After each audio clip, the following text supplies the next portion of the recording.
bonjour. Je m'appelle Jean-Paul Jolicoeur. Je suis prêtre à la paroisse Saint-Jean de Brébeuf. Et on se retrouve encore aujourd'hui ici pour partager, échanger sur cette démarche qu'on appelle « Debout ensemble dans le Christ ». Et aujourd'hui, on touche un sujet qui peut peut-être vous concerner, chacune d'entre vous, et sûrement vous concerne, parce que dans la vie de chacun, il y a des moments où on s'embarque, on s'engage dans quelque chose, puis en même temps, on va réaliser aujourd'hui que peut-être que le oui de notre baptême, qui a été prononcé pour nous lorsqu'on était tout petit enfant, on est appelé à le renouveler chaque jour de nos vies face à ce que nous vivons.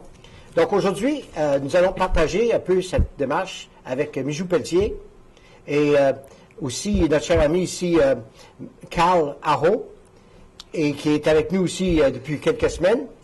Et aujourd'hui, le thème qu'on va développer, c'est le thème... Ben avant de vous dire quel mot, je vais essayer de vous expliquer. Lorsqu'un couple se rencontre, tombe en amour, réalise qu'ils ne peuvent plus vivre un sans l'autre, projette de bâtir un foyer ensemble, font des démarches pour célébrer un mariage, ils font alliance. Ils s'unissent l'un à l'autre dans une démarche de foi et aussi à partir d'une réflexion qu'ils ont faite, se disant que, oui, on se marie.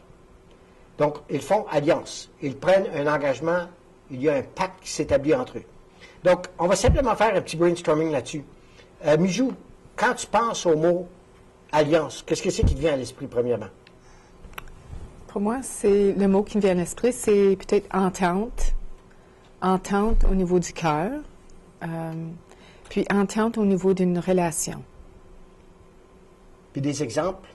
Je vois aussi, ou j'entends aussi les mots droit et responsabilité, devoir, privilège, dans l'entente aussi. C'est ça. Carl, toi, quand tu penses au mot engagement, alliance, qu'est-ce qui te vient à l'esprit? Engagement, alliance, moi, je vois plutôt ça comme promesse. Comme promettre de faire quelque chose, promettre d'être là. C'est plutôt ça. Ça, c'est la plus grande chose que je vois, là, de tout. Puis, dans le projet Debout ensemble dans le Christ, depuis quelques semaines, on nous a fait réfléchir sur différentes façons de vivre notre baptême. Parce que le projet, c'est de regarder notre vie à la lumière de la parole de Dieu. Donc, quand on regarde la parole de Dieu, il faut premièrement l'écouter, passer de voir comment l'insérer dans notre cœur. Donc, Carl, on a un texte ici aujourd'hui qui nous vient d'un prophète qui s'appelle Jérémie, puis qui nous parle de la façon que Dieu est présent avec nous pour nous aider à vivre cette alliance. Peux-tu lire le texte? Certainement. On va l'écouter attentivement. Jérémie 31, versets 31 à 34. Bientôt, déclare le Seigneur, je conclurai une alliance nouvelle avec le peuple d'Israël et le peuple de Juda. Elle ne sera pas comme celle que j'avais conclue avec leurs ancêtres, quand je les ai pris par la main pour les faire sortir d'Égypte. Celle-là, ils l'ont rompue, et pourtant, c'est moi qui étais leur maître, dit le Seigneur. Mais voici en quoi consistera l'alliance que je conclurai avec le peuple d'Israël, déclare le Seigneur. J'inscrirai mes instructions non plus sur des tablettes de pierre, mais dans leur conscience. Je les graverai dans leur cœur. Je serai leur Dieu et ils seront mon peuple. Aucun d'eux n'aura plus besoin de s'adresser à ses compagnons, à ses frères, pour leur enseigner à me connaître, car tous me connaîtront, déclare le Seigneur, tous, du plus petit jusqu'au plus grand. En effet, je pardonnerai leurs torts, je ne me souviendrai plus de leurs fautes. Parole du Seigneur. Rendons grâce à Dieu. Maintenant, dans ce texte que tu viens de lire, on nous parle de l'alliance. Puis, on sait, nous autres, que lorsque on achète une voiture par paiement, on signe un contrat. Oui. Tu achètes une maison, tu signes un contrat. Tu vas te chercher une carte Visa ou Mastercard ou autre, et on t'envoie un contrat. C'est tellement fin que tu ne peux pas lire ce qui est là, mais on te demande de le signer. Puis tous les jours, lorsque vous embarquez sur un site Internet, on vous demande si vous acceptez. Puis il y a 3 ou 4 pages qui descendent, puis la majorité du temps, on fait simplement peser accepte. Donc, on fait un contrat.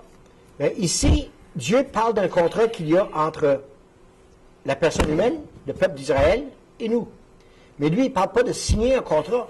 Mais lui, il dit qu'il met un chip, un app en chacun d'entre nous. Puis ça s'appelle « Je mettrai ma loi à l'intérieur d'eux ». Comment est-ce qu'on comprend ça? Je l'écrirai dans leur cœur. Je serai leur Dieu, ils seront mon peuple. Comment est-ce que Dieu met au fond de mon cœur ce contrat, cette alliance, ce sens de l'alliance? Bien, pour moi, je trouve qu'il le met à l'intérieur de nous, simplement les gens qui nous entourent, ceux qui nous aiment, ainsi de suite. Ça va nous encourager à garder cette alliance-là avec lui, et ça va s'insérer à l'intérieur de nous, disons, par même osmose, on pourrait dire. Là. Et aussi, d'une façon, c'est aussi inné, parce qu'une fois qu'on est né, c'est là habituellement, et c'est juste des fois la ressortir puis la retrouver. C'est comme aussi une boussole morale, même, on pourrait l'appeler. Une boussole morale, un compas, Oui. un GPS. Oui, c'est ça. Puis, donc, nous autres, on dit que le jour de notre baptême, parce qu'on se situe un moment dans la vie humaine où nos parents font une démarche pour officiellement reconnaître cette présence de Dieu en nous et cette vie de Dieu qui nous habite, ça c'est le baptême. Donc, il inscrit ce contrat en nous. Mais on n'est pas assez vieux, on ne comprend pas la patente. Comment ça fait pour se développer ça graduellement? Mijou, as-tu une idée? Moi, ce qui me vient à l'idée, c'est que c'est le mot réponse. C'est nous qui répondons à cette invitation-là, à cet amour-là. Mais elle est toujours là, depuis notre naissance, depuis notre création. Mais comment est-ce qu'on devient conscient de ça? Parce qu'il y en a qui sont baptisés, majorité de bébés comme c'est là. Déjà, on baptisait juste des adultes.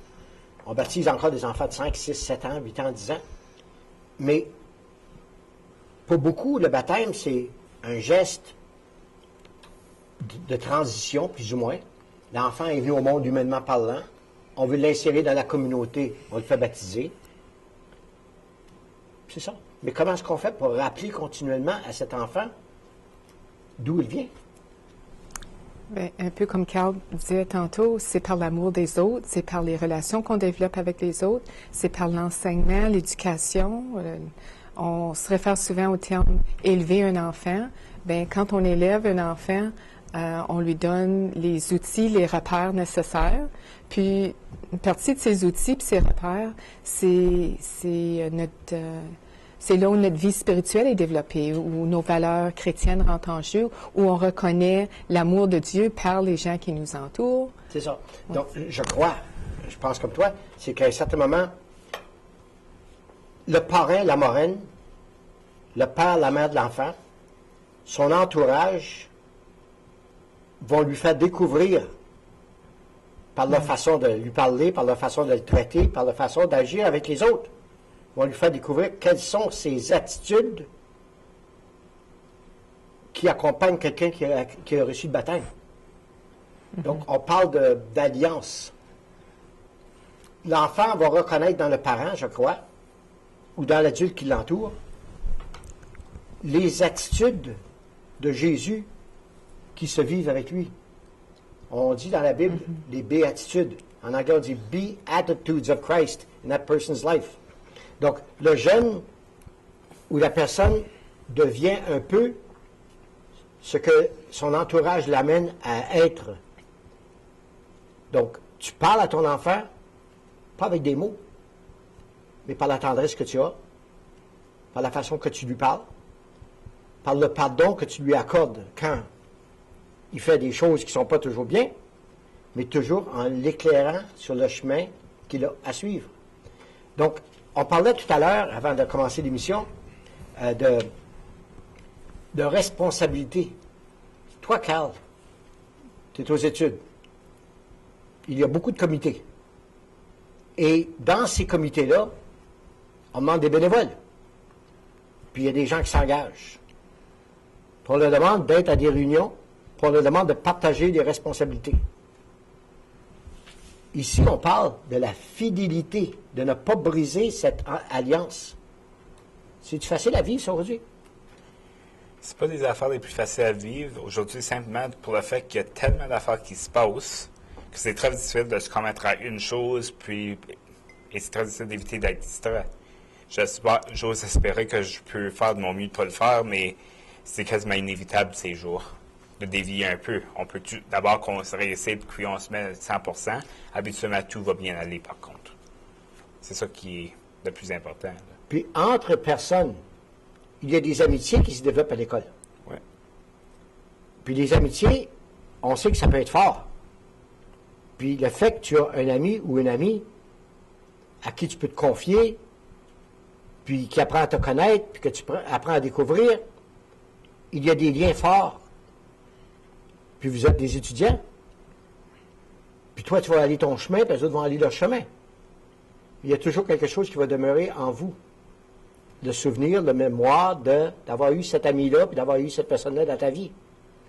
Mais des fois, entre amis, on a tendance à promettre des choses, puis à ne pas toujours y demeurer fidèle. Comment est-ce qu'on fait pour garder cette relation-là bonne? La meilleure façon de garder une relation de même bonne, c'est simplement d'être honnête. Lorsqu'il n'y a pas d'honnêteté, vraiment toute la relation est fondée simplement sur des mensonges. Et lorsqu'on est fondé quelque chose sur des mensonges, c'est comme bâtir une maison avec une fondation en paille. Une fois que l'eau arrive, puis ça frappe, ça va pas prendre longtemps, puis la maison va flotter, puis partir avec l'eau. Par contre, si on bâtit quelque chose avec le fort, comme la brique, ainsi de suite, elle va demeurer là. Ça va être très difficile pour quand l'eau peut-être représentant un événement quelconque, ainsi de suite, va le frapper. Ça ne va pas bouger, ça va tenir place et la relation va être tenace. Il y a un texte de la Bible, Mijou, là-dessus. Le Christ qui nous donne la parabole de bâtir sa maison sur le roc. Puis que si tu bâtis ta maison sur le roc, c'est pas sur le sable qui va glisser, qui va disparaître, mais il y a une fondation solide. Puis la personne humaine est appelée à se donner cette fondation solide également. Pour ceux qui sont à la maison et qui ont le livret ici de Debout ensemble dans le Christ, il y a un exemple qu'on nous donne à la page 56 qui nous parle de ce jeune garçon qui s'appelle Paco, qui, à un certain moment, a eu un malentendu avec son père.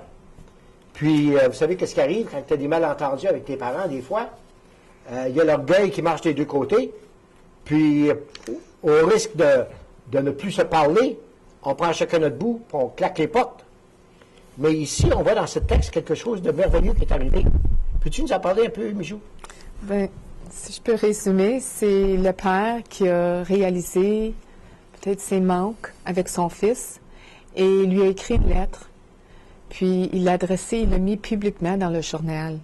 Puis il dit à son fils, « Cher Paco, retrouve-moi en face des bureaux de ce journal samedi midi. Tout est pardonné, je t'aime. » Puis signe son père. Je pense que là, tu as un exemple un peu de ce qu'on appelle dans la Bible le fils prodigue. Le petit jeune homme qui, à un certain moment, dit à son père, un jour, tu vas mourir. Puis ce qui va rester après ta mort, moi et mon frère, on va se le partager. Puis dans ce temps-là, dans le temps de Jésus, c'est que le frère plus âgé, il en avait 50%. Puis ensuite, l'autre 50% était partagé avec le restant de la famille. Mais là, il était seulement deux fils. Donc, le plus jeune a dit à son père, tu n'es pas mort encore, mais je vais avoir ma part d'héritage. Puis, quand tu regardes ça au point de vue humain, tu te dirais, toi, mon petit son of a gun, là, sac ton camp, mais t'es pas par mes affaires. Mais le père lui a partagé ses biens. Mais il y a quelque chose que le père a toujours fait. Chaque jour, il regardait au bout du chemin et il disait, est-ce que mon jeune s'en vient? Est-ce que mon jeune s'en vient? Le père avait toujours une porte ouverte dans son cœur pour l'accueillir. Puis celui-là, qu'est-ce que c'est qui est arrivé? Bien, finalement, ça a été publié dans le journal et Paco s'est rendu avec 799 autres jeunes hommes qui s'appelaient Paco. Donc, tout le monde cherchait cet amour et ce pardon de leur père. Donc, l'histoire est que ça, c'est un exemple, mais dans la société, il y a beaucoup de cœurs brisés, il y a beaucoup de brisures d'alliances, il y a beaucoup de manque d'engagement, mais ce qui est important là-dedans, c'est que pour que Paco retourne vers son père, il y a quelque chose qui s'est transformé dans son cœur. Oui. Il a pris conscience que cette rupture-là, il en était partiellement responsable, puis que la rupture, tu ne peux pas vivre avec une rupture. Si tu veux que l'amour existe, il faut qu'il y ait cette réconciliation, cette venue ensemble, ce désir de refaire le pacte, comme Dieu, dans l'Écriture, on remarque, avec l'humanité, parce qu'il y avait, si vous connaissez l'histoire de Moïse, il a sorti le peuple d'Égypte, et en sortant le peuple d'Égypte qui vivait l'esclavage, à un certain moment, ils ont commencé à s'apercevoir que c'était pas facile de vivre cette sortie d'Égypte. Puis ils ont commencé à se dire, on était bien mieux comme prisonniers. Puis ils ont commencé à rouspéter. Puis ils ont graduellement brisé cette alliance avec Dieu. Dieu s'est réconcilié, Dieu les a réconciliés, puis ils ont continué leur chemin. Ils ont sorti. Mais tout le long de l'histoire, on voit où l'homme tombe, Dieu répare. La personne humaine manque, Dieu revient à l'attaque. Ensuite, Jésus est arrivé sur la terre. Puis Dieu nous a envoyé son Fils Jésus pour nous réconcilier, pour nous ramener au Père, pour nous ramener dans le projet de Dieu. Donc, on voit que notre cher Paco réalise qu'il veut retourner dans le projet d'amour de son Père, que cet amour mutuel soit là. Tu ne peux pas vivre en chicane, tu ne peux pas vivre en rupture. À un certain moment, tes frères, tes sœurs, ton père, ta mère, tu sens le besoin de revenir, d'être un. Puis, on voit ça dans notre société aujourd'hui aussi. Comme on disait, les contrats, on les signait. Autrefois, on donnait une poignée de main, puis on était sûr que ça marchait de même. Donc, Paco, quand on regarde dans le texte aujourd'hui, il y a quelque chose au début, là, que peut-être, Mijou, tu pourrais nous lire, parce que ça fait référence justement à ce changement de cœur qui est nécessaire en nous si nous voulons vraiment vivre la promesse d'amour avec Dieu, comme la promesse d'amour avec nos frères et nos sœurs. Tu le lis? Okay. C'est tiré du livre de Henry Nouwen, La voix intérieure de l'amour. Puis, il nous dit, « Ne te décourage pas en pensant qu'après tant d'années, tu ne pourras pas arriver à te changer. Entre simplement en présence de Jésus tel que tu es et demande-lui de te donner un cœur sans crainte où il puisse habiter avec toi. Tu ne peux pas, toi, te changer. Jésus, lui, est venu pour te donner un cœur nouveau, un esprit nouveau et un corps nouveau. Laisse-le te transformer par son amour et te disposer à recevoir son affection de tout ton être. » Oui. Puis, Henry Nouwen, si vous allez sur Amazon.com ou Amazon.ca, il a un livre qui s'appelle « Le Fils prodigue ». Puis, on est dans le temps du carême. Pâques s'en vient. Puis, si vous lisez ce livre, vous allez voir que Henry Nouwen nous explique un peu le cheminement du Fils par rapport au Père et cet amour du Père qui était toujours là. Puis, il y a peut-être des gens qui sont à l'écoute qui disent, moi là, je sens que ça fait des années que je n'ai pas fait de démarche de réconciliation. Parce que je me sens mal d'aller à la confesse, je me sens mal d'aller voir un prêtre, je me sens mal, je me confesse directement à Dieu. Puis des fois, quand on parle à un autre être humain, on peut verbaliser ce qui nous affecte, ce qui nous dérange, puis on peut se sentir mieux. Puis par le sacrement du pardon, on est sûr qu'on reçoit le pardon de Dieu. Puis il y a quelque chose que tu as dit tout à l'heure, que tu as lu. Ne te décourage pas en pensant qu'après tant d'années, tu ne pourras pas arriver à te changer. Ouais. Puis, il y a beaucoup de personnes comme ça qu'on rencontre qui disent « Ah, c'est trop tard ». Puis il y a des gens qui me disent des fois « J'irai à la confesse, mais il faudrait que tu réserves 2 semaines de vacances pour m'écouter. Ouais. » On se pense toujours pire que qu'est-ce que c'est qu'on est. Puis il y a un livre par Bernard Brault, que j'ai lu il y a quelques années, qui disait « Nous demandons des pécheurs ». Le fait qu'on est des êtres humains, on est tous des pécheurs. En d'autres mots, on n'est pas des anges. On n'est pas des êtres parfaits. Mais on est en devenir. C'est un apprentissage constant. Parle-nous donc de Pierre, le disciple de Jésus.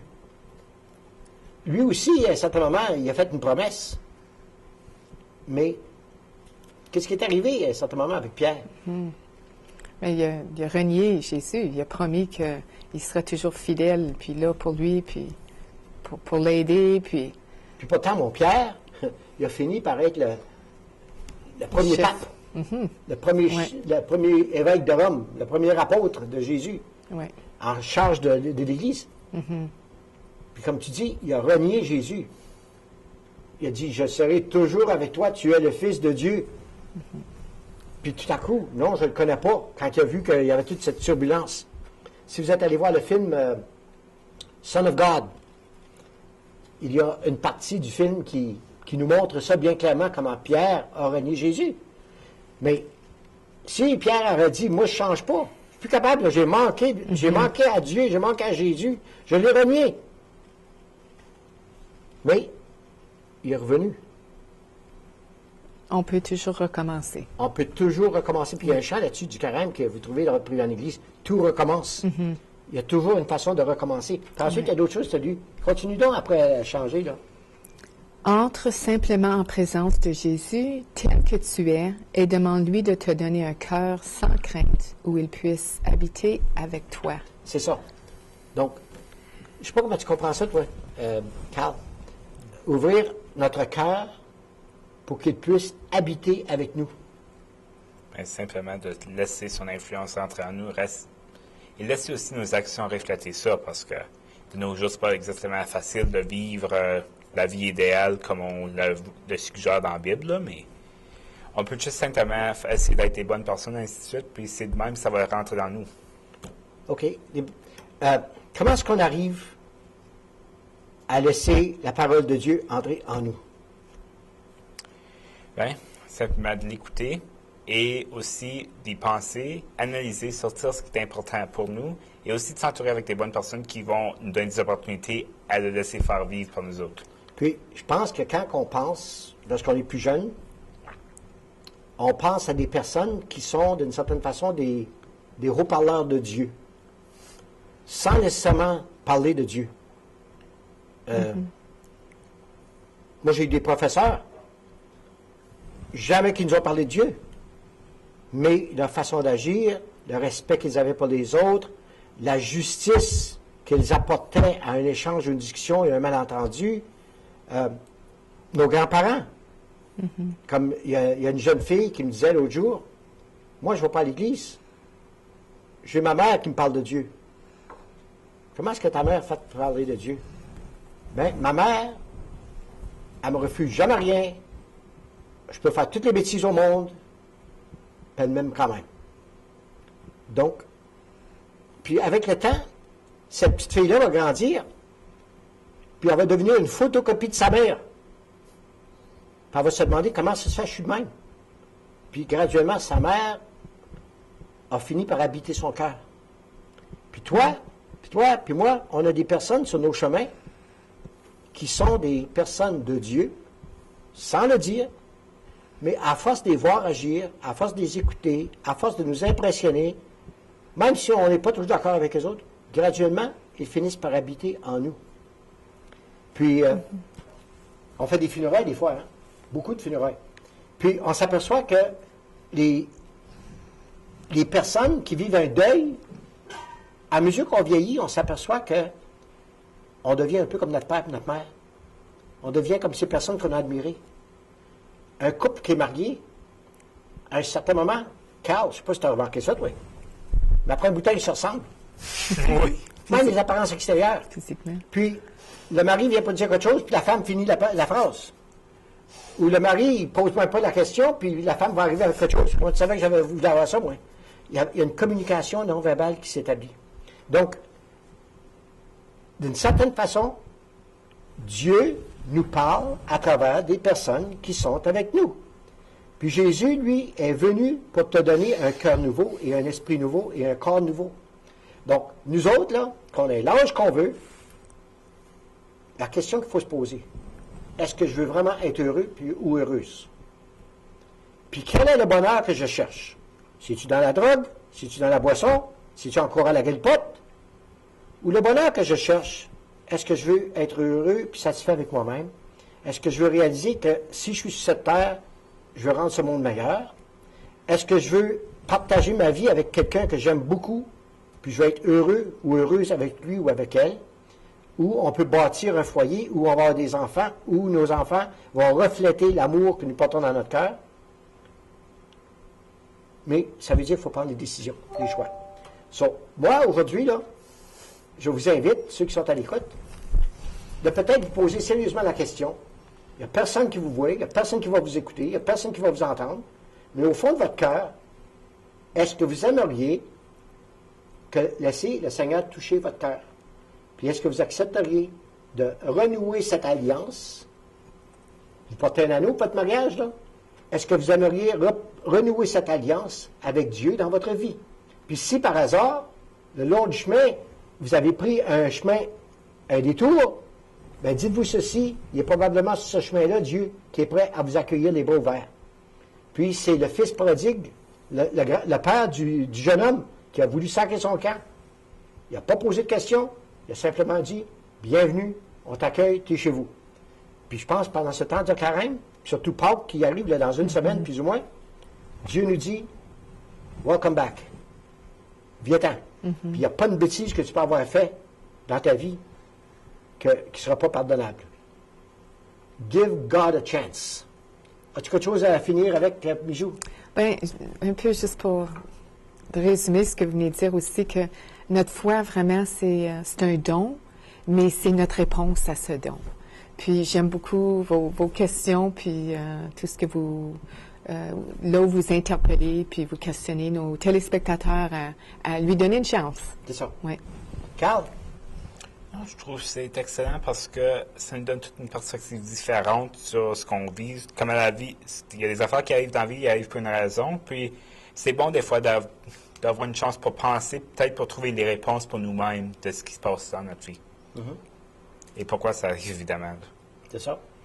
Puis Liena, qui est au contrôle là-bas, là, je ne sais pas si elle a un commentaire à nous faire, mais Liena, c'est une étudiante dans la région de Sudbury, à l'Université Laurentienne, qui, de bon cœur, vient chaque semaine faire fonctionner les machines pour qu'on soit capable de communiquer avec vous. Donc, on la remercie, ainsi que tous ceux qui permettent à ces émissions d'être sur les ondes chaque semaine. Si vous êtes heureux avec l'émission d'aujourd'hui, n'ayez jamais peur de communiquer avec nous, puis de nous dire simplement merci beaucoup pour les paroles que vous nous avez partagées. Merci. Shalom.